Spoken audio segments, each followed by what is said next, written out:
nó rê thay cha nam nó bay đồng cha nam nó ngay cha cha nam nó toa liều cha nam làm bạc khát lòng nó lung quay cha nam nó sung liều cha nam nó lung đồng cha nam nó thúc liều cha nam làm bạc khát lòng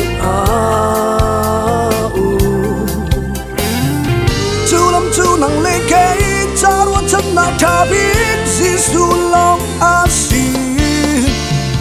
kan tiêu rít việc về chan câu tu định chú cần bói Giêsu lòng asi chú cha đã xây sông té bói Giêsu chan lòng ruột chân na thà biết nó vô lấy lòng lắm sẽ đi tan về lắm tăng cầu mong sẽ làm ta sợ lại nhịp thở bẹt lại làm ta anh ngủ giật lại nó sẽ đông tràn lao rõ chân đạo thà biết Giêsu tràn lao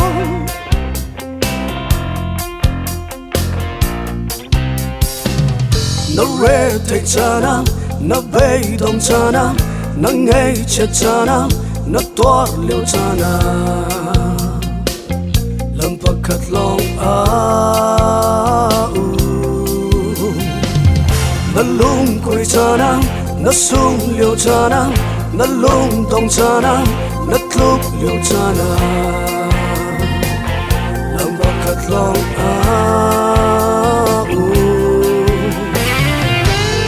chú nang lê cây cha ruột chân na thà biết Giêsu lòng asi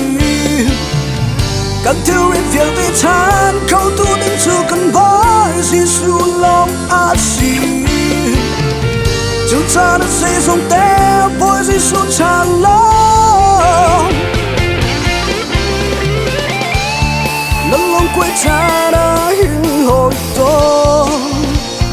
ôi qua xin sang lộ nó rét thấy nam dân thế hi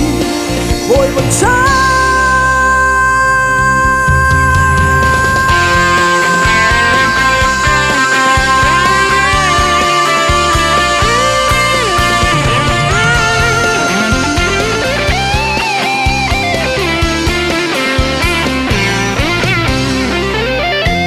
nó vô lấy rộng mong sẽ đi tan bạc lại lắm tăng không mong sẽ làm ta sợ lại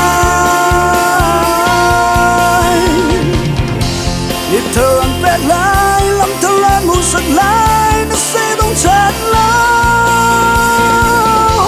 nó vô lấy rộng mong sẽ đi tan bẹt lại lắm tăng không mong sẽ làm ta sợ lại nhịp thở ăn bẹt lại làm ta lan ngủ giật lại nó sẽ đông tràn lao rõ chân đạo thà biết Giêsu tràn lao rõ chân đạo thà biết Giêsu